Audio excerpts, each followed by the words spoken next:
गङ्गातरङ्गरमणीयजटाकलापं गौरीनिरन्तरविभूषितवामभागं नारायणप्रियमनङ्गमदापहारं वाराणसीपुरपतिं भज विश्वनाथं वाराणसीपुरपतिं भज विश्वनाथम्। अत्र भवतां समेषां स्वागतं वर्तते। हम लोग शिवराज विजय के प्रथम निश्वास के पढ़ने के क्रम में आज का 13 नंबर का पाठ पढ़ेंगे। इसके पूर्व हम लोग 12 पाठ पढ़ चुके हैं। तो पीछे के पाठ में हमने देखा था कि योगीराज के प्रश्न करने पर योगीराज ने कहा कि भारतवर्ष की क्या दशा है, भारतवर्ष की दशा का वर्णन करिए। तो जैसे ही योगीराज ने ब्रह्मचारी गुरु से कहा कि भारतवर्ष की दशा का वर्णन करिए, तो ब्रह्मचारी गुरु के आंखों में आंसू आ गए। क्यों? क्योंकि भारतवर्ष की दशा सुदृढ़ और अच्छी नहीं है।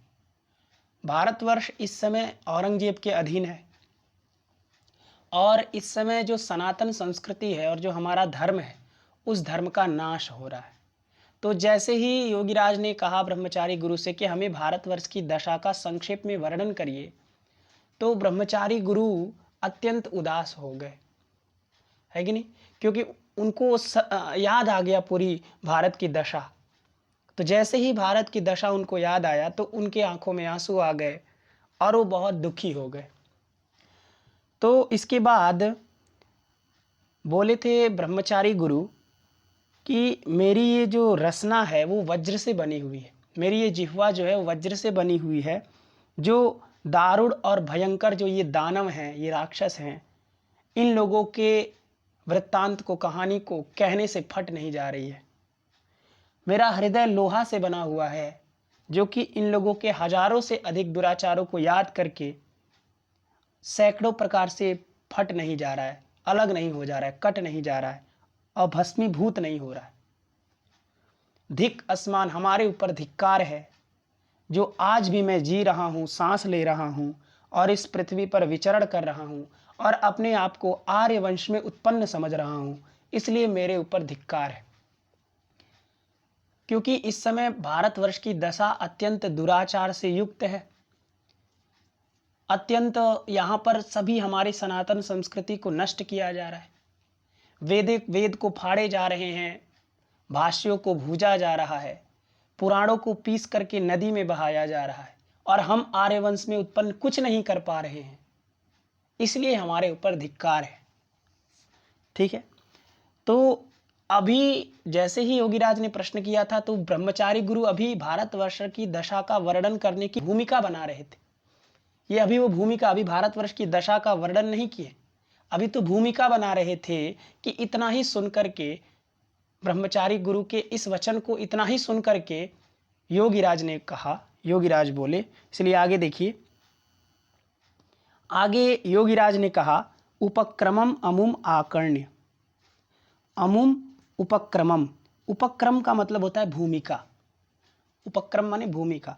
तो अमुम उपक्रमम, इस भूमिका को, अमुम ये अधः शब्द का द्वितीय एकवचन का रूप है अमुम। असौ, अमु, अमी, अमुम, अमु, अमून, अमुना, अमुभ्याम, अमी भी इस तरह रूप चलता है। तो अमुम उपक्रमम, इस भूमिका को, आकर्ण्य माने सुन करके, निशम्य, अवलोक्य च माने इस भूमिका को सुन करके, और मुनेः वदनम अवलोक्य च, मुनि के मुख को देख करके, इस भूमिका को सुन करके और मुनि के मुख को देख करके, अवागच्छत, सब समझ गए। अवागच्छत माने समझ गए। कौन समझ गया? तो वह मुनि समझ गए। जो योगीराज थे, वह योगीराज इस भूमिका को सुन करके, अरे जो ये भूमिका सुनाए ब्रह्मचारी गुरु कि मेरी जो रचना है वो दंभोली माने वज्र से निर्मित है, वज्र से बनी हुई है, जो कि ये भयंकर जो राक्षस लोग हैं, इनकी इस कथा को कहने से पहले मेरा सैकड़ों प्रकार से फट नहीं जा रहा। इससे अच्छा है कि फट जाए। मैं इनकी कहानी को कहना नहीं चाहता आपसे, क्योंकि इनकी कहानी बहुत दुराचारमय है। तो यह भी भूमिका ही तो बना रहे थे। तो इतना ही सुन करके योगीराज समझ गए, इसलिए लिखा है उपक्रमम अमुम आकर्ण्य। अमुम उपक्रमम, इस भूमिका को आकर्ण्य सुन करके, और मुनेः वदनम, मुनि के मुख को, मुनि कौन है? मुनि ब्रह्मचारी गुरु। तो मुनेह माने ब्रह्मचारी गुरोह, वदनम माने मुखम, अवलोक्य माने दृष्टवा देख करके, अवागच्छत अर्थात योगिराट अवागच्छत, योगिराज जी समझ गए। ठीक है, क्या समझे तो आगे सब बताया जाएगा क्या समझे, लेकिन बीच में देखिए कुछ विशेषण है। तो इतना समझ गए, उपक्रमम अमुम आकर्ण्य, इस उपक्रम माने भूमिका को, आकर्ण्य माने सुन करके, और मुनेह वदनम अवलोक्य च, मुनि के मुख को देख करके, अवागच्छत समझ गए। तो मुनि के मुख को जब देखे योगीराज जी, तो उनका मुख कैसा था कि उस मुख को देख करके योगीराज जी समझ गए कि सब बहुत यहाँ पर खराब है, स्थिति बहुत खराब है। तो उनका मुख कैसा था? तो मुख का विशेषण है कि मुनेह जो वदनम, वह वदनम कीदृशम, तो तस्य विशेषणम दीयते पंडित अंबिकादत्त व्यासैः, विमनायमानं वदनम।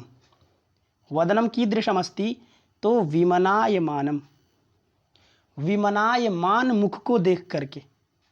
विमनायमान का मतलब होता है उन्मायमानम, उन्मनाय जो उन्मन है, विमन का मतलब होता है उन्मन अर्थात उदास, दुखी। ठीक है ना, तो विमनायमानम माने अत्यंत उन्मन से युक्त जो मन, जो वदन, अर्थात उनका जो वदन है, उनका जो मुख है, वो उदासी से भरा हुआ है। अत्यंत उदासी से भरे हुए वदन माने मुख को अवलोक्य देख करके, अवागच्छत समझ गए। और कैसा मुख था उनका, तो हरिद्रा द्रव क्षालितम इव, इव यहाँ उत्प्रेक्षावाचक है। हरिद्रा माने हल्दी होता है, और द्रव माने द्रव, जल, रस। तो हरिद्रा के द्रव माने जल से मानो क्षालितम, मानो धोया गया हो, ऐसा वो मुख था। मानो हल्दी से मिश्रित जो द्रव माने हल्दी के द्रव माने जल से, क्षालितम माने धोया गया हो, ऐसा वह मुख था। और ऐसे मुख को देख करके वह मुनि जी समझ गए। ठीक है, तो हरिद्रा, हल्दी कैसा होता है? पीला होता है। उसका द्रव जो बनाएंगे वो भी पीला ही होगा। उससे जब धोया जाएगा मुख, तो मुख कैसा हो जाएगा? पीला हो जाएगा। तो मतलब उनका मुख जो था वो पीला हो गया था। ठीक है, और कैसा था? विमनायमान था, अर्थात उन्मन सा हो गया था, अत्यंत खिन्न सा हो गया था, दुखी हो गया था, उदास हो गया था।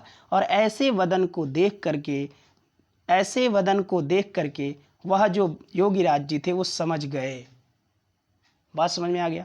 तो ऊपर की लाइन समझे कि उपक्रमम अमुम आकर्ण्य, इस भूमिका को सुन करके, और मुनेह विमनायमानम हरिद्राद्रव क्षालितम इव वदनम अवलोक्य, मुनि के विमनायमान अर्थात उन्मनायमान, दुखी, उदासी, और हरिद्रा के द्रव से मानो धोया हुआ, ऐसे मुख को अवलोक्य देख करके, अवागच्छत समझ गए। बात समझ में आ गई? और क्या क्या देखे? एक तो उनके मुख को देखे, उसके बाद उनके नयन को देखे। और नयन कैसे थे? नयन का विशेषण है निपतत वारि बिंदुनी नयने। नयने द्वितीय द्विवचन का रूप है। नयनम नयने नयनानि, नयनम नयने नयनानि। तो द्वितीयायाः द्विवचने नयने इति रूपम भवति। और तस्य विशेषणम अस्ति निपतत वारि बिंदुनी, जो नयने। ठीक है, तो नयन कैसे थे, उनके नेत्र कैसे थे? तो उसके लिए लिखा गया निपतत माने गिर रहे थे, वारी माने जल की बूंदे, जिससे गिर रही थी जल की बूंदे, जिससे ऐसे नयन को देख करके, अर्थात ब्रह्मचारी गुरु के आंखों से आंसू गिर रहे थे। तो उस आंसू को देख करके, और उनका मुख कैसा हो गया था? हरिद्रा के द्रव से मानो धोया गया था, और विमनायमान था अर्थात उदास था। ऐसे मुख को देख करके, और गिर रहे जल की बूंदे जिससे, ऐसे नेत्रों को देख करके, अवलोक्य अवागच्छत, सह योगिराट अवागच्छत, वह योगिराज जी समझ गए। बात समझ में आई? तो नयने का विशेषण क्या है? निपतत वारि बिंदुनी, जो नयने, ये द्वितीय द्विवचन का है। ठीक है ना? तो निपतंतः वारिणाम अश्रूणाम बिंदवः याभ्याम, एवं भूते नयने अवलोक्य। निपतन्तः माने गिर रहे हैं, वारीणाम माने अश्रूणाम, बिंदवः माने बूंदे, जिससे ऐसे नेत्रों को देख करके, अर्थात नेत्रों से क्या गिर रहे थे, आंसू गिर रहे थे। तो आंसू गिर रहे थे जिन नेत्रों से, ऐसे नेत्रों को देख करके मुनि जी समझ गए क्या क्या समझे, तो आगे सकल अनर्थमय ये सब बताया जाएगा। ठीक है ना। तो इतना समझ गए कि उपक्रमम अमुम आकर्ण्य, इस भूमिका को सुन करके, अवलोक्य च और देख करके, क्या क्या देखे, तो मुनेः विमनायमानम हरिद्राद्रवक्षालितम इव वदनम अवलोक्य, और निपतत वारि बिंदुनी नयने अवलोक्य, गिर रहे जल की बूंदे जिससे ऐसे नयनों को देख करके मुनि अवागच्छत, मुनि समझ गए। और क्या देखे, तो अंचित रोम कंचुकम शरीरम, ये भी उन्होंने देखा। ठीक है। अंचित रोम कंचुकम, रोम कंचुक का मतलब होता है रोमांच। रोम कंचुक और रोमांच दोनों पर्याय शब्द हैं। तो रोम कंचुक माने हो गया रोमांच, और अंचिताः माने आगता। अंचिताः रोम कंचुकाः यस्मिन् एवं भूतम शरीरम अवलोक्य, अर्थात अंचिताः माने आ गया है क्या, रोमांच। रोमांच उत्पन्न हो गया है जिस शरीर में, ऐसे शरीर को देख करके। शरीर कैसा हो गया है, तो शरीर की जो प्रत्येक रोएं हैं, वो रोएं ऊपर की तरफ निकल आई हैं। तो अंचिताः माने आगताः, रोमकंचुकाः रोमांचाः यस्मिन् शरीरे एवं भूतम शरीरम अवलोक्य सह मुनिः अवागच्छत्। बात समझ में आ गई कि अंचित रोम कंचुकम शरीरम अवलोक्य, निकल आए हैं रोएं जिससे ऐसे शरीर को देख करके, अर्थात ब्रह्मचारी गुरु के शरीर के रोमे खड़े हो गए, उनका रोम जो है वह खड़ा हो गया है। तो ऐसे खड़े हुए रोए को देख करके ब्रह्मचारी गुरु योगीराज जी सब समझ गए।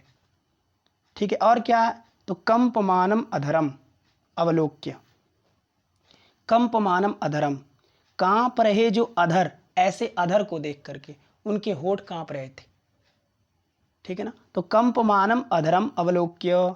और क्या, तो भज्यमानम स्वरम, भज्यमान स्वर को देख करके, जब ब्रह्मचारी गुरु बोल रहे थे ना, तो उनका स्वर भग्न हो रहा था, टूट रहा था, लाइन से नहीं बोल पा रहे थे, है कि नहीं। तो भज्यमान माने भग्न होते हुए जो स्वर, भग्न होते हुए स्वर को अवलोक्य देख करके अवागच्छत समझ गए। बात समझ में आ गई।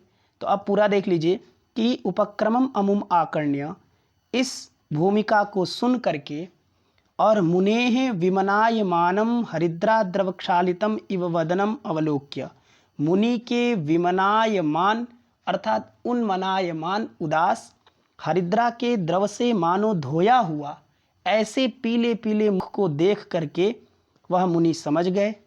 और निपतत वारी बिंदुनी नयने अवलोक्य, गिर रहे हैं वारी माने जल की बूंदे जिससे ऐसे नयनों को देख करके मुनि समझ गए। अंचित रोम कंचुकम शरीरम, निकल आया है रोम कंचुक माने रोवां, रोमांच जिस शरीर में, ऐसे शरीर को देख करके समझ गए। और कंपमानम अधरम, कांप रहे अधर माने होठ को अवलोक्य देख करके अवागच्छत समझ गए। भज्यमानम च स्वरम, और भग्न होते हुए स्वर को अवलोक्य देख करके अवागच्छत माने समझ गए वह मुनि। बात समझ में आ गई। तो जैसे ही योगीराज ने प्रश्न किया कि भारतवर्ष की दशा का वर्णन करिए संक्षेप में, तो ब्रह्मचारी गुरु की ये स्थिति हो गई। तो इस स्थिति को देख करके अभी ब्रह्मचारी गुरु कुछ नहीं बोले, अभी तो केवल भूमिका रख रहे थे। तो भूमिका रखने में उनकी ये स्थिति हो गई थी पूरी। ये जितनी स्थिति यहाँ पर बताई गई है, जितनी भी स्थिति यहाँ बताई गई है, ये सब ब्रह्मचारी गुरु जब भूमिका रख रहे थे बताने की, तो उसी समय, लेकिन ये जितनी भी बताया गया, तो ये जो ब्रह्मचारी गुरु भूमिका रख रहे थे, तो उस समय उनकी ये सारी स्थिति हो गई थी। ठीक है ना। तो इस स्थिति को देख करके ब्रह्मचारी गुरु की इस जो एक्टिविटी है, जो उनका ये फीलिंग्स है, उनकी जो ये स्थिति है, उस स्थिति को देख करके जो योगी राज है वो समझ गए। क्या समझे? तो उन्होंने समझा कि सकल अनर्थमयः, सकल वंचनामयः, सकल पापमयः, सकलोपद्रवमयश्च अयम वृत्तांतः। अयम वृत्तांत, यह जो वृत्तांत है, यह जो कहानी है, यह जो दशा है, यह जो अवस्था है भारतवर्ष की, तो यह जो वृत्तांत है, यह जो कहानी है, वह कैसा है? तो सकल अनर्थमय, संपूर्ण अनर्थता से युक्त है। सकल अनर्थमय अर्थात संपूर्ण पापमय, सब अनर्थ से मय माने युक्त। तो सकल अनर्थमय अयम वृत्तांतः। और कैसा है? तो सकल वंचनामय, संपूर्ण वंचना से युक्त है यह वृत्तांत। वंचना माने होता है ठगी, ठगी माने धोखाधड़ी। तो सकल धोखाधड़ी ठगी से मय माने युक्त है यह वृत्तांत। और कैसा है? सकल पापमय, संपूर्ण पाप से युक्त है यह वृत्तांत। और कैसा है? सकलोपद्रवमय च अयम वृत्तांत, सकल उपद्रव से युक्त है यह वृत्तांत। ये मुनि समझ गए। क्या देखकर समझ गए? तो ब्रह्मचारी गुरु के शरीर को देख करके, ब्रह्मचारी गुरु के हरिद्रा के द्रव से मानो धोए हुए पीले पीले मुख को देख करके, और ब्रह्मचारी गुरु के शरीर में निकल रहे जो रोए थे उस रोए को देख करके, और ब्रह्मचारी गुरु के भग्न होते हुए स्वर को देख करके, और ब्रह्मचारी गुरु के कांपते हुए अधरों को देख करके योगीराज जी समझ गए कि सकल अनर्थमयः अयम वृत्तांतः, सकल पापमयः अयम वृत्तांतः, सकल वंचनामयः अयम वृत्तांतः, और सकलोपद्रवमयश्च अयम वृत्तांतः। बात समझ में आ गई? इसके बाद देखिए इति, इति माने ये समझ गए। कौन समझे? योगीराज। तो योगीराज अवागच्छत, ठीक है ना, वो समझ गए। इसके बाद देखिए अतएव, इस कारण से ही, चूंकि यह वृत्तांत अयम वृत्तांतः, कथमस्ति अयम वृत्तांतः? तो सकल अनर्थमयः, सकल वंचनामयः, सकल पापमयः और सकलोपद्रवमयश्च अयम वृत्तांतः। सकल अनर्थ से युक्त है, सकल वंचना से, सकल माने संपूर्ण, एक भी ऐसा नहीं है जिसमें वंचना ना हो, एक भी ऐसा नहीं है जिसमें अनर्थ ना हो, हर एक कार्यों में अनर्थ है। तो संपूर्ण अनर्थता से युक्त है, संपूर्ण वंचना से युक्त है, और संपूर्ण पाप से युक्त है, और संपूर्ण उपद्रव से युक्त यह वृत्तांत है। अतएव, इस कारण ही, चूंकि संपूर्ण उपद्रव पाप से युक्त यह वृत्तांत है, इस कारण से तत्स्मरण मात्रेण, तत् माने वृत्तांत, तत्पद से किसको लेना है? वृत्तांत को। माने तत्स्मरण माने तस्य वृत्तांतस्य स्मरण मात्रेण, उस वृत्तांत के स्मरण मात्र से ही, स्मरण मात्र से, अतएव तत्स्मरण मात्रेणापि, माने उसके स्मरण मात्र से भी, एषः ब्रह्मचारी गुरु, यह जो ब्रह्मचारी गुरु हैं, इनके हृदय में खिद्यते, माने इनका जो हृदय है उस हृदय में, खिद्यते माने कष्टम अनुभवति, इनका जो हृदय है वह कष्ट का अनुभव कर रहा है, खिन्न हो रहा है, दुखी हो रहा है। क्यों दुखी हो रहा है? तो इसका कारण ये है क्योंकि यह जो वृत्तांत है वह सामान्य वृत्तांत नहीं है, बल्कि सकल अनर्थता से युक्त है, सकल वंचना से युक्त है, सकल पापमय है, सकल उपद्रवमय है। अतएव, इस कारण से ही, तत्स्मरण मात्रेण, उस वृत्तांत के स्मरण मात्र से भी, एषः हृदय, इनके हृदय में, खिद्यते, इनके हृदय में खिन्नता आ गई है, माने दुखी हो गए हैं, इनका हृदय अत्यंत कष्ट का अनुभव कर रहा है, क्योंकि यह वृत्तांत अत्यंत सकल उपद्रव से युक्त है। बात समझ में आ गई? तत् माने इसलिए, तस्मात् कारणात्, तत् न अहम, तत् न अहम, अलग अलग करेंगे तो कैसा होगा? पहले हो गया तत्, फिर है न, फिर है अहम। तो तत् में जो तकार होता है ना, जब आगे कोई अनुनासिक वर्ण होता है तो उसको भी अनुनासिक हो जाता है। यरो अनुनासिके अनुनासिको वा, पदांतस्य यरः अनुनासिके परे अनुनासिको वा स्यात्। पदांत जो यर होता है, तो पद क्या है? तत्, ये पद है, उसका अंतिम क्या है? त, तो पदांत क्या हो गया? त। उसको अनुनासिक के परे रहते, तो आगे तत् के आगे न है, तो न अनुनासिक है। तो अनुनासिक के परे रहते जो पदांत यर होता है, तत् का जो तकार है उसको भी अनुनासिक हो जाता है।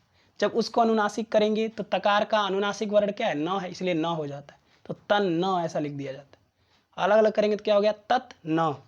ठीक है, तो तत्, तत् माने तस्मात् कारणात्, न माने नहीं, अहम माने मैं, एनम माने इनको, एनम माने किनको, एनम ब्रह्मचारी गुरुम, इन ब्रह्मचारी गुरु को, निरर्थम माने निरर्थक, निष्प्रयोजन, क्या, तो जिग्लापयिषामि। इसका मतलब कि न का अन्वय जिग्लापयिषामि के साथ करना है। तो इस तरह आप करना है कि तत् माने इस कारण से, चूंकि यह वृत्तांत जो है वह सकल अनर्थ पाप वंचना से युक्त है, इस कारण से उसके स्मरण मात्र से भी इनके हृदय में बहुत दुख हो रहा है, बहुत कष्ट हो रहा है। तत् इस कारण से, अहम माने मैं, यहाँ का न यहीं रहने दीजिए, न का अन्वय यहाँ करेंगे हम लोग। तो तत् माने इस कारण से, अहम माने मैं, अहम से किसका बोध हो रहा है, योगीराज का।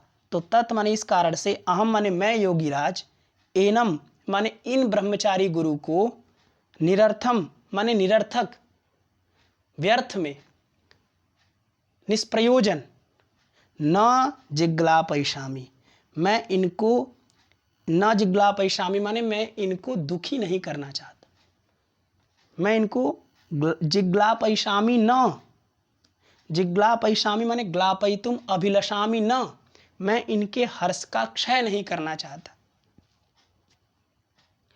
क्योंकि ब्रह्मचारी गुरु के मन में बहुत हर्ष है, खुशी है, और मैं यह वृत्तांत पूछ करके उनके हृदय में कष्ट भर दे रहा हूँ। इसीलिए तत् इस कारण से, अहम मैं, एनम इन ब्रह्मचारी गुरु को, निरर्थम और निष्प्रयोजनम, कोई प्रयोजन तो है नहीं। हम इनसे पूछेंगे भारतवर्ष की दशा बताइए, मान लीजिए बता भी दिए, बहुत दुराचार में है, तो हम कुछ कर तो सकते नहीं है, हमारे पास इतना सामर्थ्य है नहीं, सेना है नहीं कि हम जाके लड़ाई करें उसको जीत लें। इसलिए हम निरर्थक क्यों इनसे पूछ करके इनको कष्ट में डाल रहे हैं।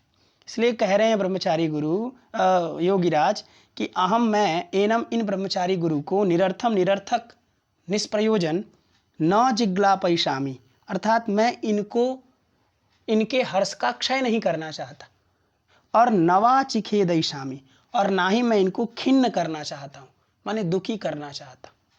न वाह माने अथवा, पहली बात मैं इनके हर्ष का क्षय नहीं करना चाहता, इनके खुशी को नष्ट नहीं करना चाहता, और दूसरी बात, ना ही इनको चिखेदयिषामि माने ना ही इनको हम खिन्नम वांछामि माने खिन्नी कर तुम इच्छामि, ना ही मैं इनको खिन्न करना चाहता हूँ, दुखी करना चाहता हूँ। इति, ऐसा विचिंत्य, सोच करके। ठीक है, ये अभी किसी से बोले नहीं, ये सोच रहे थे मन में, है कि नहीं। योगीराज जी सोच रहे थे, ब्रह्मचारी गुरु के उस स्थिति को देख करके वो सब सोच रहे थे मन में। तो बात समझ में आ गई। तो यहाँ देखिए, जिग्लापयिषामि ये सन्नंत का प्रयोग है, और चिखेदयिषामि ये भी सन्नंत का प्रयोग है। इसका मतलब इसमें जो है ग्लई हर्षक क्षय धातु है, उससे पहले डिच किया गया है और उसके बाद सन किया गया, तो जिग्लापयिषामि बना। चिखेदयिषामि में खिद धातु है, उससे सन किया गया, पहले डिच करके सन किया गया, तो चिखेदयिषामि बना। तो इसका सन का अर्थ चाहिए होता है, चाहना अर्थ होता है, सन इच्छा में होता है, इच्छार्थक सन होता है। इन धातोः कर्मणः समान कर्तृकाद इच्छायां वा इच्छायां सन प्रत्ययो भवति। तो अत्र जिग्लापयिषामि इत्यस्य को अर्थः माने ग्लापयितुम् अभिलषामि, ग्लापयितुम् अभिलषामि इति अर्थः कस्य, जिग्लापयिषामि इति पदस्य। किन्तु अत्र न इति तिष्ठति, तो न निषेधार्थकस्य अव्ययस्य अन्वयः अत्र भविष्यति, तस्मात् अर्थो जातः कि ग्लई माने ग्लायतुम अर्थात हर्षक्षयितुम, न अभिलषामि, न इच्छामि, न वांछामि, मैं इनके हर्ष का क्षय नहीं करना चाहता, इनकी खुशी को नष्ट नहीं करना चाहता, और नवा चिखेदयिषामि, और ना ही मैं इनको खिन्न करना चाहता हूँ, ना ही मैं इनको दुखी करना चाहता हूँ। इति विचिन्त्य, ऐसा सोच करके, ठीक है ना। इति च विचिन्त्य, विचिन्त्य माने सोच करके, विसर्ग पूर्वक चिति संज्ञाने धातु से ल्यप है, तो विचिन्त्य माने सोच करके अब बोलना प्रारंभ किए। पहले क्या सोचे, तो उन्होंने ये सोचा, ये सब सोचा उन्होंने। क्या सोचा, पहले तो ये उन्होंने देखा ब्रह्मचारी गुरु को, तो उनका ये सब अनुमान हुआ। तो उपक्रमम अमुम आकर्ण्य, इस भूमिका को सुन करके और अवलोक्य च, और देख करके, मुनेः विमनायमानम हरिद्राद्रवक्षालितम इव वदनम, मुनि के विमनायमान और हरिद्रा के द्रव से मानो धोया हुआ जो वदन था, ऐसे मुख को देख करके, निपतत वारि बिंदुनि नयने, गिर रहे जल के बिंदु जिससे ऐसे नेत्रों को देख करके, अंचित रोमकंचुकम शरीरम, आ गया है रोमांच जिसमें ऐसे शरीर को देख करके, कंपमानम अधरम, कांप रहे अधर को देख करके, भज्यमानम च स्वरम, और भग्न हो रहे स्वर को देख करके, अवागच्छत माने समझ गए कि सकल अनर्थमय, सकल वंचनामय, सकल पापमय, सकलोपद्रवमयश्च अयम वृत्तांत, यह वृत्तांत सकल अनर्थता से युक्त है, वंचना से युक्त है, सकल पाप से युक्त है और सकल उपद्रव से युक्त यह वृत्तांत है। इति, ये समझ गए, ठीक है ना।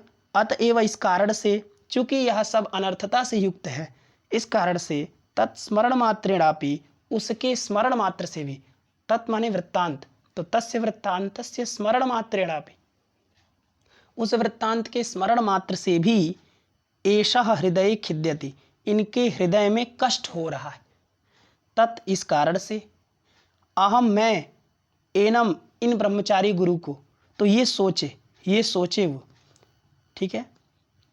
यहाँ से ब्रह्मचारी गुरु सोच रहे हैं, क्या सोच रहे हैं, तत् माने इसलिए, अहम माने मैं, एनम माने ब्रह्मचारी गुरु को, निरर्थम माने निष्प्रयोजनम, न जिग्लापयिषामि, मैं इनके हर्ष का क्षय नहीं करना चाहता, इनके खुशी को नष्ट नहीं करना चाहता, और नवाचि खेदयिषामि, और ना ही मैं इनको खिन्न करना चाहता हूँ। इति च विचिन्त्य, ऐसा सोच करके उन्होंने कहा, ठीक है। अर्थात योगीराज जी ने कहा, किससे, ब्रह्मचारी गुरु से। क्या सोच करके कहा, कि मैं इनको न दुखी करना चाहता हूँ, ना ही इनकी खुशी को नष्ट करना चाहता हूँ। तो कहे योगीराज ने ब्रह्मचारी गुरु से कहा, क्या कहा, कि मुने, माने हे मुनि, ये संबोधन है किसके लिए, ब्रह्मचारी गुरु के लिए। अर्थात हे मुनि, विलक्षणो अयम भगवान, विलक्षणो अयम भगवान, अयम भगवान, यह जो भगवान है वह विलक्षण, वह विलक्षण है, ठीक है ना। विलक्षण का मतलब होता है जिनका कोई स्वरूप नहीं होता है, उसको विलक्षण कहते हैं।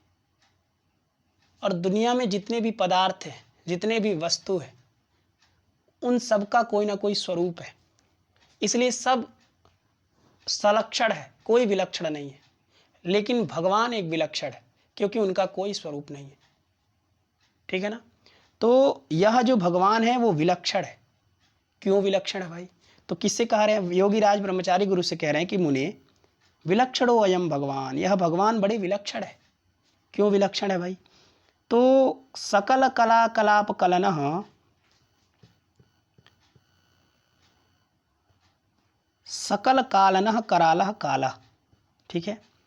तो यह भगवान बड़े विलक्षण हैं। क्यों विलक्षण है भाई, क्योंकि कभी क्या करते हैं वो, कि सकल कला कलाप कलनः अयम भगवान, कभी यह भगवान ये कार्य करते हैं, कभी कुछ दूसरा कार्य करते हैं, कभी कोई तीसरा कार्य कर देते हैं, कभी जो हम लोग सोचे नहीं होते वो कार्य हो जाता है, इसलिए तो विलक्षण है।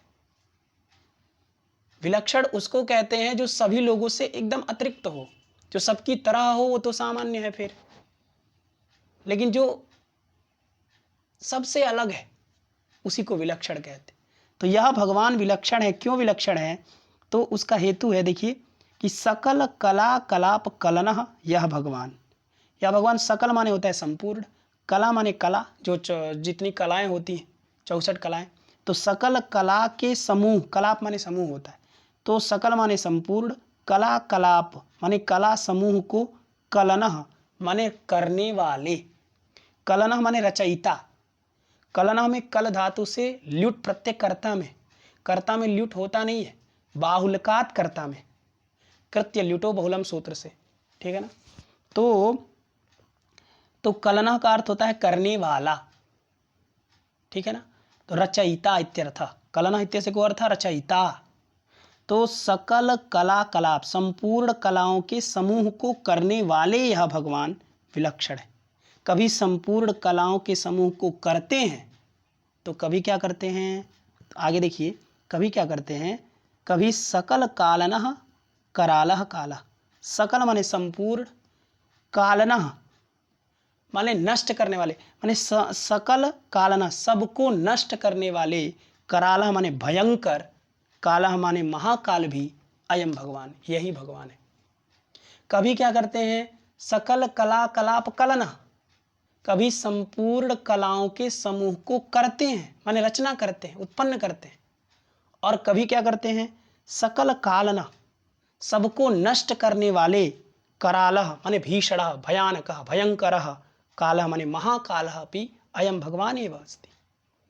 यह भगवान ही संपूर्ण को नष्ट करने, कालना माने होता है नष्ट करने वाले, ठीक है। तो सकल कालना माने सबको नष्ट करने वाले, करालः माने भयंकर भीषण, कालः माने महाकालः अपि अयम भगवान एव अतएव विलक्षण। कभी क्या करते हैं, संपूर्ण कलाओं के समूह का रचना करते हैं, और कभी क्या करते हैं, सबको नष्ट करने वाले भयंकर महाकाल बन जाते हैं, इसलिए तो विलक्षण है, यही तो वही लक्षण है। बात समझ में आ गई। तो यहाँ पर वृत्ति अनुप्रास सब जगह है। तो सकल कालना, सबको नष्ट करने वाले, करालः माने भयंकर, कालः माने महाकाल, यह भगवान है। और स एव, वही भगवान, सह माने सह भगवान, एव माने ही, सह एव माने वही भगवान, कदाचित माने कभी, कभी क्या करते हैं, तो स एव भगवान कदाचित माने कभी, पयः पूरपूरितानि अकूपार तलानि मरु करोति। स एव भगवान, वही भगवान, कदाचित माने कभी, अकूपार तलानि, अकूपार का मतलब होता है समुद्र, अकूपार का मतलब समुद्र होता है, समुद्रोब्धिरकूपारः पारावारः सरित्पतिः, अग्नि उदन्वानुदधिः सिंधु सरस्वान् सागरोर्णवः। इस तरह से अमरकोश में समुद्र का नाम में आता है, समुद्रः, अब्धिः, अकूपारः, इस तरह से नाम आता है। तो अकूपार, अकूपार माने समुद्र होता है, और तल माने उसके नीचा वाला भाग, तल, तल माने नीचा, समुद्र का जो सबसे नीचे वाला भाग है उसको समुद्र तल जिसको हम कहते हैं। तो जो अकूपार तल है, माने समुद्र का जो तल है, उस तल को क्या कर देते हैं, मरु करोति, एकदम मरुस्थल बना देते हैं। अर्थात अकूपार तल को, समुद्र के तल को जो जलों से एकदम अगाध जलों से भरा हुआ है, ऐसे अकूपार तल को क्या कर देते हैं, मरु करोति। कौन, तो सह एव भगवान कदाचित माने कस्मिंश्चित काले, अकूपार तलानी, समुद्र तलानी, समुद्र तल को मरु करोति, मरुस्थल बना देते हैं। और कैसे समुद्र तल को, तो उसका विशेषण है पयः पूरितानि। पय माने जल होता है, और पूर माने ओघ होता है, ओघ माने प्रवाह। तो पय के पूर माने प्रवाह से, पूरितानि माने भरितानि, पयसः पूरेण पूरितानि, जो अकूपार तलानी, जल के प्रवाह से पूरित माने भरा हुआ जो अकूपार तल है, जो समुद्र का तल है, ऐसे समुद्र के तल को मरु करोति, स एव भगवान अतएव विलक्षण, इसलिए वो विलक्षण है। बात समझ में आ गई कि कभी स एव कदाचित, वही भगवान कभी, जल के प्रवाह से, पूरितानी माने भरा हुआ, जो अकूपार तलानी अर्थात समुद्र का जो तल है, उस तल को मरु करोति, मरुस्थल कर देता है। बात समझ में आ गई। तो वो पयः पूरितानी, ये विशेषण है अकूपार तलानी का। ये अकूपार तलानी जो है कर्म है, इसका मतलब द्वितीय बहुवचन का है, ठीक है ना। तो इतनी बात समझ में आ गई। इसके बाद देखिए, सिंह व्याघ्र भल्लूक गंडक फेरु शस सहस्र व्याप्तानि अरण्यानि जनपदी करोति। कौन, सह एव, सह एव माने वही भगवान, कदाचित माने कभी, कभी क्या करता है, तो सिंह माने शेर, व्याघ्र माने बाघ, भल्लुक माने भालू, गंडक माने गेंडा, ठीक है। फेरू, शस माने खरगोश, सहस्र माने हजार, माने हजारों हजारों इन जानवरों से व्याप्त, व्याप्त माने युक्त, ठीक है।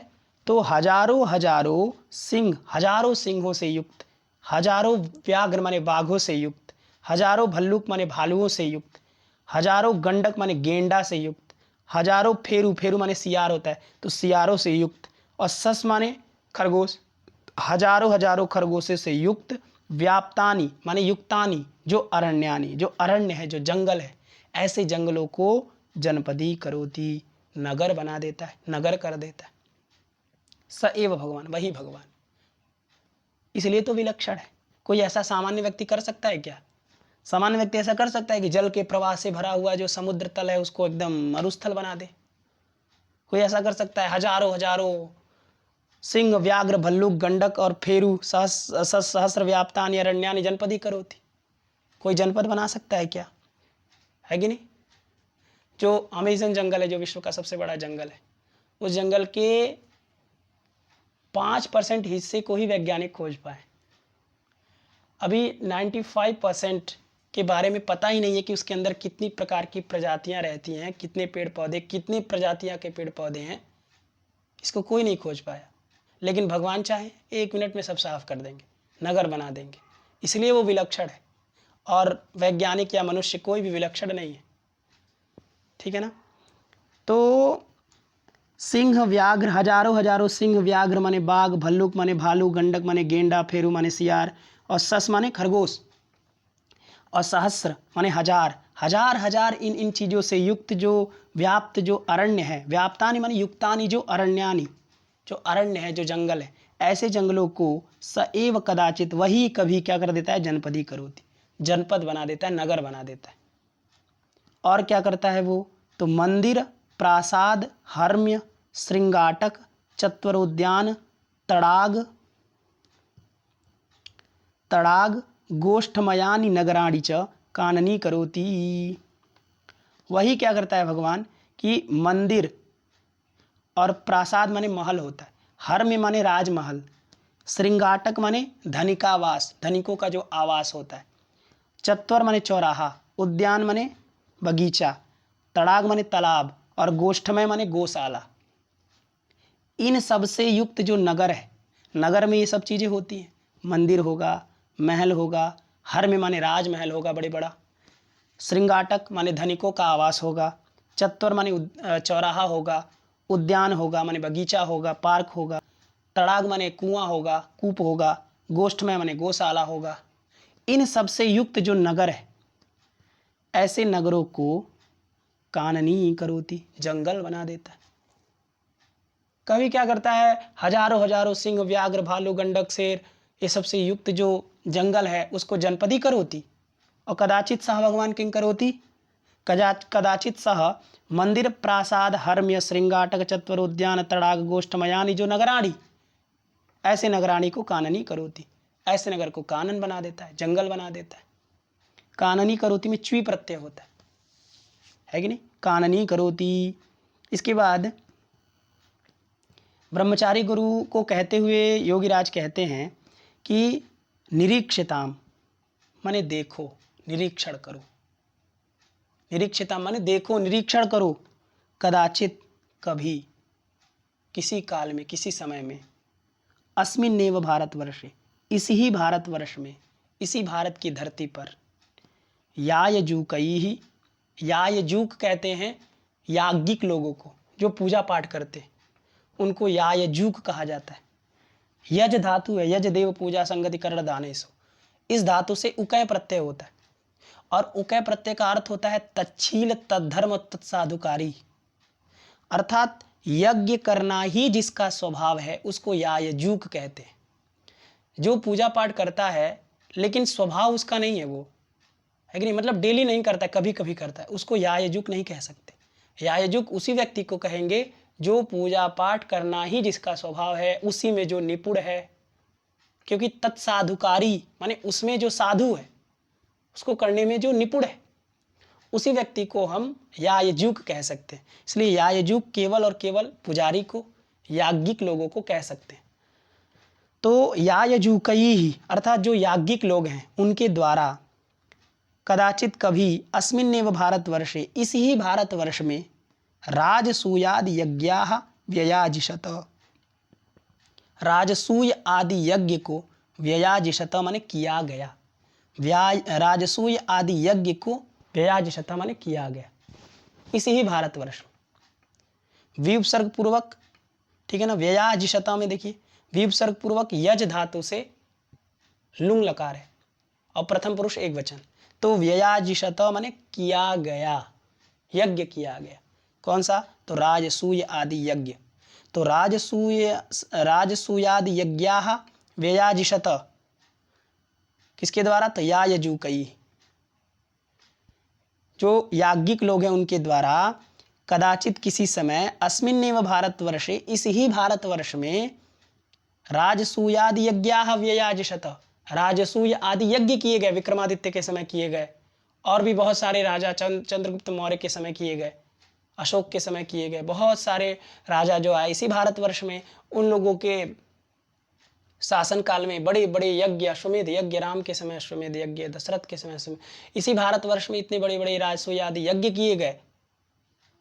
निरीक्षताम देखिए, तो निरीक्षताम कदाचिदेव अस्मिन् भारतवर्षे, कदाचित अस्मिन्नेव भारतवर्षे, कभी इसी भारतवर्ष में यायजुकै याज्ञिकों के द्वारा राजसूयादि यज्ञाः व्ययाजिषत, राजसूय आदि यज्ञों को किया गया। और कदाचित, और किसी समय, इहैव, इहैव माने अस्मिन्नेव भारतवर्षे, इस ही भारतवर्ष में, ठीक है ना। कदाचित और इह और आगे एव, तो कदाचित में तो हलंत है, तो इह उसमें मिल गया। इह माने होता है अस्मिन, इह सप्तमी एक वचन का रूप है, इह, तो इह का अर्थ है अस्मिन, तो अस्मिन माने कस्मिन, तो भारतवर्षे, अस्मिन भारतवर्षे, और एव माने ही होता है, तो कदाचित इह एव, कभी यहीं पर ही, कभी यहीं पर ही, इसी भारतवर्ष में ही, वर्षवाता तप हिम सहानि तपांसी अतापिशत, अर्थात तपांसी माने तप को, अतापिशत माने तपा गया, तप को तपा गया, अर्थात तप किया गया। कैसा तप होता था भाई? तो जो वर्ष माने वर्षा, वात माने वायु बवंडर, आतप माने गर्मी, और हिम माने ठंडी को सहने वाले जो तप है, ऐसे तप को अतापिशत माने तपा गया इसी भारतवर्ष की भूमि पर। तो इसी भारतवर्ष की भूमि पर कदाचित माने कभी, कदाचित माने कभी, इहैव माने अस्मिन्नेव भारतवर्षे, वर्षवात, वर्ष माने बारिश, वात माने वायु, बारिश, वायु, गर्मी और जाड़े माने ठंडी को सहने वाले जो तप हैं, ऐसे तप को अतापिशत माने तपा गया है, इसी भारत भूमि पर तपा गया है। संप्रति तो, लेकिन इस समय ऐसी स्थिति नहीं है, इस समय तो औरंगजेब है। तो ये योगीराज जी ब्रह्मचारी गुरु को इसलिए बता रहे हैं ताकि ब्रह्मचारी गुरु का कष्ट थोड़ा सा दूर हो, क्योंकि देखिए समय एक तरह रहता नहीं है। इसी भूमि पर इतने बड़े बड़े यज्ञ किए गए, इसी भूमि पर विक्रमादित्य ने शासन किया अपना, चंद्रगुप्त मौर्य शासन की, बहुत साले सदियों तक शासन किया, अशोक शासन की। अब कुछ समय के लिए कुछ ये म्लेच्छ लोग आ गए हैं, राक्षस लोग आ गए हैं, तो इसमें खिन्न होने की क्या बात है? कुछ करेंगे शासन, फिर इसके बाद हमारा अच्छा दिन आएगा। तो यही बताना चाह रहे हैं योगीराज ब्रह्मचारी गुरु से, इसलिए बता करके ताकि उनका मन जो है वो खिन्न ना हो। तो इसीलिए उन्होंने कहा कि इस भारतवर्ष में बहुत यज्ञ किए गए, और इसी भारतवर्ष में वर्षा, वायु, गर्मी और जाड़े को सहने वाले तप जो थे, ऐसे तपों को किया गया। और संप्रति माने इस समय, इदानीं तू म्लेच्छैः गावः हन्यन्ते, म्लेच्छैः माने म्लेच्छों के द्वारा। म्लेच्छ कौन है? तो म्लेच्छ हैं वो यवन सब, माने औरंगजेब इत्यादि। तो म्लेच्छैः माने यवनैः, जो यवन है, जो म्लेच्छ हैं, जो दुष्ट है, राक्षसैः। गावः हन्यन्ते, गाय मारी जा रही है, गावः हन्यन्ते माने गाय मारी जा रही है। वेदाः विदीर्यन्ते, वेद को फाड़ा जा रहा है। स्मृतयः समृद्यन्ते, स्मृतियों को रौंदा जा रहा है। समृद्यन्ते माने मर्दन किया जा रहा है, उसको रौंदा जा रहा है, पैरों से रौंदा जा रहा है स्मृतियों को।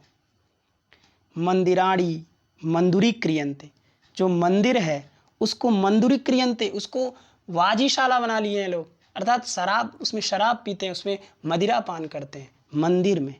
तो मंदिराणी मंदुरी क्रियन्ते, उसको मंदुरी बना दिया गया है, उसको वाजीशाला बना दिया गया है। सत्यः पात्यन्ते, यहाँ सत्य माने वो सत्य नहीं है जो सच हिंदी में कहते हैं, वो सच यहाँ पर सत्य का अर्थ नहीं है। सती शब्द रहता है, सती, सती का प्रथमा बहुवचन में सती सत्यौ सत्य ऐसा रूप चलेगा, गौरी की तरह, गौरी गौर्यौ गौर्या, तो तद्वदेव सती शब्द से सती सत्यौ सत्य। तो सत्य सती माने होता है पतिव्रता। तो जो स्त्रियों की पातिव्रत्य जो धर्म है, उस सत्य माने उस पतिव्रता को पात्यन्ते माने पतित किया जा रहा है, गिराया जा रहा है। इसका मतलब जब जो स्त्रियां हैं जो एक ही पति में पूरी जिंदगी एक ही पति को स्वामी मान करके बिता देती हैं, ऐसी स्त्रियों का जो पतिव्रतत्व धर्म है, पातिव्रत्य जो धर्म है, उस धर्म को, उस सत्य को माने उस धर्म को, उस पतिव्रता धर्म को पात्यन्ते माने उसको पतित किया जा रहा है, गिराया जा रहा है। इसका मतलब स्त्रियों का अपहरण हो रहा है। ठीक है।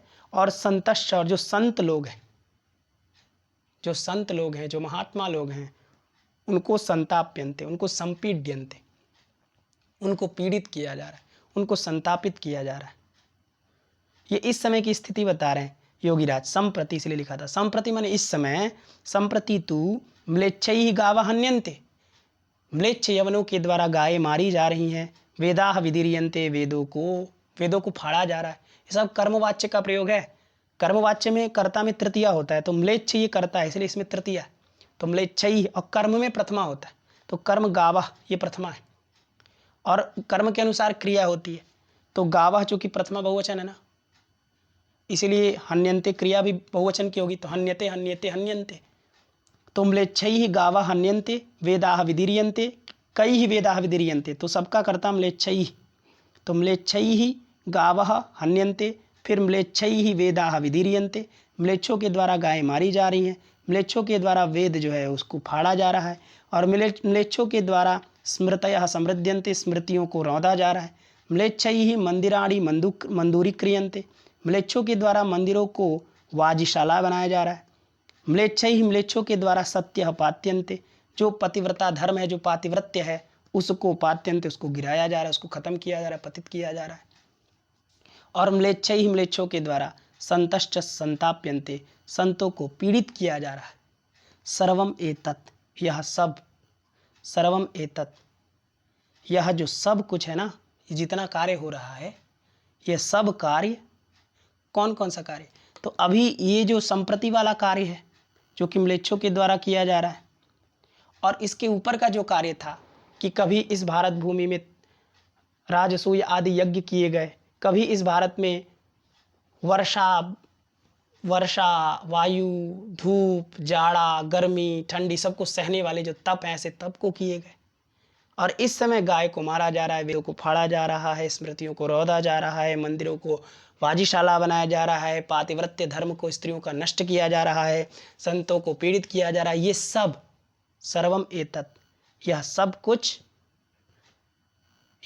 कुछ तस्यैव महाकालस्य महात्म्यम, उसी ही महाकाल का महात्म्य है, उसी महाकाल का खेल है ये, जो कि महाकाल विलक्षण है। जो हम ऊपर बताए ना, विलक्षणोयम भगवान, यह भगवान विलक्षण है। तो यह सब, सर्वम एतत् तस्यैव महाकालस्य महात्म्यम, यह उसी ही महाकाल का महात्म्य है, महत्ता है, ये उसकी महत्ता है। ठीक है। इति माने ये जितना भी सब था ना, ये सब उसी महाकाल की महत्ता है। इसलिए कथम, क्यों, कथम माने किमर्थम, क्यों, धैर्यम विधुरयसि, धैर्यम माने धैर्य को, धीरज को, विधुरयसि, विधुरयसि माने होता है परित्यजसि। तो कथम क्यों, धैर्यम माने धैर्य को, विधुरयसि माने परित्यजसि आप छोड़ रहे हैं, आप क्यों धैर्य को छोड़ रहे हैं। समझा रहे ना योगी राज किसको, ब्रह्मचारी गुरु को, क्योंकि उनकी आंखों में आंसू आ गया जैसे ही भारतवर्ष की दशा का उन्होंने संस्मरण किया। तो समझा रहे हैं योगी राज और कह रहे हैं कि ऐसा मत सोचिए, भगवान बहुत विलक्षण है। कभी इसी भारतवर्ष में इतना बड़ा बड़ा यज्ञ करवाए और अभी इस समय गाँव गाँव को मरवा रहे हैं, लेकिन ये सब महात्म्य जो महाकाल का ही है। तो फिर कथम क्यों धैर्यम विधुरयसी, धैर्य को परित्यजसी, छोड़ रहे हैं, त्याग रहे हैं। और आप कैसे हैं? आप कैसे हैं? तो धीर धौरेयोपि, आप धीरों में धौरेय हैं, फिर भी धैर्य को छोड़ रहे हैं। कथम, क्यों ऐसा कर रहे हैं? धीर धौरेय का क्या मतलब है? धौरेय माने होता है अग्रगण्य, और धीरेषु धौरेयः इति धीर धौरेयः, धीर व्यक्तियों में भी आप धौरेय हैं। धीरज रखने वाले जितने भी लोग हैं उन सब में आप अग्रगण्य हैं। तो धीर व्यक्तियों में आप धौरेय हैं, आप अग्रगण्य हैं, अपि माने फिर भी। कथम धैर्यम विधुरयसी, क्यों धैर्य को छोड़ रहे हैं? यह सब महात्म्य तो हमारे महाकाल का है, इसलिए धैर्य को मत छोड़िए। एक ऐसा दिन आएगा जब ये सब मिट्टी में मिल जाएंगे। ठीक है, तो समझ गया कि सर्वम एतत् महात्म्यम तस्यैव महाकालस्य इति, यह सब महात्म्य जो है वो महाकाल का ही है। इसलिए कथम, क्यों, धीर धौरेयोपि, धीर व्यक्तियों में अग्रगण्य होते हुए भी धैर्यम विधुरयसी, धैर्य को छोड़ रहे हैं। इसलिए क्या करिए? शांतिम आकलय्य, शांति को धारण करके। शांतिम माने शांति को, आकलय्य माने धारयित्वा, धारण करके। शांत हो जाइए, शांति को धारण करके। अति संक्षेपेण, अत्यंत संक्षेप में। पहले बोले थे संक्षिप्य, अब बोल रहे हैं अति संक्षेपेण, अत्यंत संक्षेप में। कथय माने कहिए, यवन राज्य वृत्तांतम, यवन राज्य के वृत्तांत माने कहानी को, है कि नहीं? यवन राज्य का जो वृत्तांत है, जो उन कैसे शासन कर रहे हैं वो लोग, तो यवन राज्य का जो वृत्तांत है, जो कहानी है, उस कहानी को, उस वार्ता को कथय, कहो, अति संक्षेप, अत्यंत संक्षेप में। शांतिम आकलय, शांति को धारण करके। ठीक है, न जाने, पता नहीं क्यों, न जाने माने मैं नहीं जानता हूँ। ये जाने उत्तम पुरुष एक वचन का है कि नहीं? जानते जाने ते जानते जानसे जाने थे जानध्वे, जाने जाना वह जान, जाने जाने जानी वह जानी मैं, है कि नहीं? तो जाने माने अहम न जाने, मैं नहीं जानता हूँ कि किम, क्यों, इति, मैं नहीं जानता, किम माने क्यों, इति अनावश्यकमपि, अनावश्यक होते हुए भी, मैं नहीं जानता कि अनावश्यक होते हुए भी मेरा जो हृदय है, मैं हृदयम, वह किम शुश्रूषते, क्यों सुनने की इच्छा कर रहा है। मेरे लिए तो कोई आवश्यक है नहीं सुनना यवन राज्य के वृत्तांत को। मैं सुनकर क्या करूँगा भला? मैं सुन करके जाके समाधि लगा लूँगा, कुछ कर तो पाऊँगा नहीं। लेकिन फिर भी इसलिए तो कह रहे हैं कि न जाने, मैं नहीं जान पा रहा हूँ, मैं नहीं समझ रहा हूँ कि अनावश्यकम अपि, अनावश्यक होते हुए भी मैं हृदय, मेरा जो हृदय है वह शुश्रूषते, सुनने की इच्छा, किम, क्यों कर रहा है। इति कथयित्वा, ऐसा कह करके, तूषणीम अवतस्थे, तूषणीम माने मौनम, मौनता को, अवतस्थे माने धारण किए। ठीक है, तो पूरा समझ गए आप? एक बार पूरा देख लीजिए संक्षेप में। उपक्रमम अमुम आकर्ण्य, इस भूमिका को सुन करके और अवलोक्य च, और देख करके, मुनेह विमनायमानम, मुनि के विमनायमान माने उन्मनायमान, खिन्नायमान, दुखी, उदास, और हरिद्रा के द्रव माने जल से, क्षालितम इव मानो धोया गया हो, ऐसे मुख को देख करके, निपतत वारि बिंदुने नयने, गिर रहे हैं जल की बूंदे जिससे, ऐसे नयन को देख करके, अंचित रोम कंचुकम शरीरम, निकल आया है रोवें जिस शरीर से, ऐसे शरीर को देख करके, कंपमानम अधरम, कांप रहे अधर को देख करके, भज्यमानंच स्वरम, और भग्न हो रहे स्वर को देख करके, अवागच्छत, वह सब समझ गए कि सकल अनर्थमय, संपूर्ण अनर्थमय है, सकल वंचनामय, संपूर्ण ठगी से युक्त है, सकल पापमय, संपूर्ण पापों से युक्त है, और सकलोपद्रवमयश्च अयम वृत्तांतः, यह जो वृत्तांत है वो सकल उपद्रव से युक्त है, ऐसा वह मुनि समझ गए।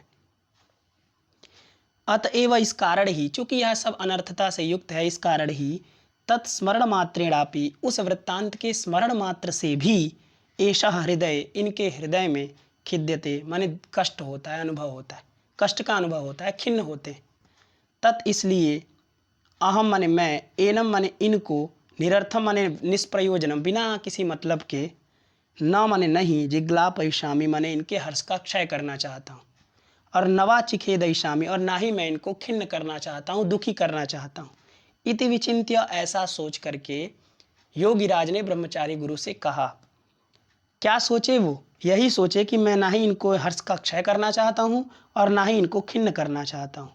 तो जब उन्होंने कहा कि भारतवर्ष की दशा गुस्सा आई है, तो खिन्न तो हो ही चुके थे, तो अब उस खिन्नता को दूर करने के लिए सभी बात कह रहे हैं योगीराज, और कह रहे हैं कि मुने माने हे मुनि, विलक्षणो अयम भगवान, यह भगवान विलक्षण है।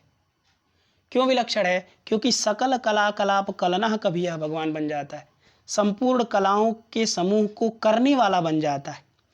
अर्थात जितने भी इस सृष्टि में कलाएं होती हैं, कोई किसी कला, कोई करता है, कोई कुछ करता है, कोई हम लोग पढ़ाई करते, कोई बिजनेस करता है, कोई कुछ करता है, तो ये सब कला ही तो है। और इन सभी कलाओं के समूह को करने वाला यही भगवान है। और कभी क्या करता है?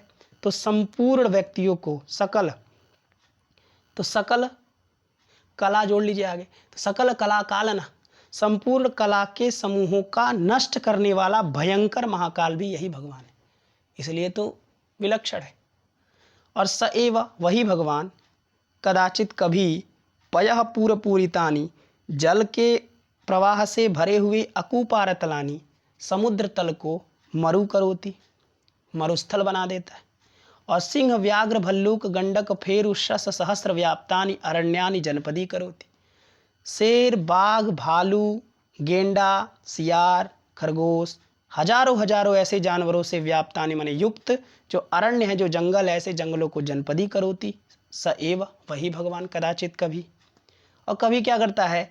तो मंदिर प्रासाद हर्म्य श्रृंगाटक चत्वरोद्यान तड़ाग गोष्ठमयानि नगराणि च काननी करोति। मंदिर, प्रासाद, महल, हर्म्य माने राजमहल, श्रृंगाटक माने धनिकावास, चत्वर माने चौराहा, उद्यान माने बगीचा, तड़ाग माने सरोवर, गोष्ठमय माने गौशाला, इन सब से युक्त जो नगर है, ऐसे नगर को काननी करोति, जंगल बना देता है। इसलिए निरीक्षताम, देखिए, कदाचित किसी समय, अस्मिन्नेव भारतवर्षे, इसी भारतवर्ष में, यायजुकैः याज्ञिकों के द्वारा, पुजारियों के द्वारा, राजसूयादि यज्ञाः व्ययाजिषत, राजसूय आदि यज्ञ को किए गए। कदाचित किसी समय, इहैव अस्मिन्नेव भारतवर्षे, वर्षवाता तपस हिम सहानि तपांसि अतापिशत, वर्षा वायु गर्मी ठंडी को सहने वाले जो तप हैं, ऐसे तपों को किए गए। संप्रति इस समय तू म्लेच्छैः गावः हन्यन्ते, म्लेच्छों के द्वारा गायें मारी जा रही हैं। वेदाः विदीर्यन्ते, वेदों को फाड़ा जा रहा है। स्मृतयः समृद्यन्ते, स्मृतियों को रौंदा जा रहा है। और मंदिराणि मंदिरीक्रियन्ते, मंदिरों को वाजीशाला बनाया जा रहा है। सत्यः पात्यन्ते, जो पतिव्रता है, पातिव्रत्य जो धर्म है स्त्रियों का, उसको नष्ट किया जा रहा है। संतश्च संताप्यन्ते, और संतों को संपीड़ित किया जा रहा है। सर्वम एतत् माहात्म्यम तस्यैव महाकालस्य इति, ये सब जो महात्म्य है वो उसी महाकाल का है। इसलिए कथम, क्यों, धीर धौरेयोपि, धीर व्यक्तियों में धौरेय होते हुए भी, अर्थात अग्रगण्य होते हुए भी, धैर्यम विधुरयसी, कथम, क्यों आप धैर्य को छोड़ रहे हैं। शांतिम आकलय्य, शांति को धारण करके, शांतिम आकलय माने शांति को धारण करके, अति संक्षेपेण, अत्यंत संक्षेप में, कथय, कहिए, यवन राज्य वृत्तांतम, यवन राज्य के वृत्तांत माने कहानी को कहिए। न जाने, पता नहीं क्यों, अनावश्यकम अपि, अनावश्यक होते हुए भी, मे हृदयम, मेरा जो हृदय है वह शुश्रूषते, सुनने की इच्छा कर रहा है कि नहीं। अनावश्यकम अपि, न जाने किम, न जाने क्यों, अनावश्यक होते हुए भी, मे हृदयम शुश्रूषते, मेरा हृदय जो है सुनने की इच्छा कर रहा है। इति कथयित्वा, ऐसा कह करके, तूषणीम अवतस्थे, मौन को धारण कर लिए, माने मौन हो गए। कौन? योगीराज। अब इसके बाद फिर मुनि बोलना प्रारंभ करेंगे। आज के लिए इतना रहने देते हैं।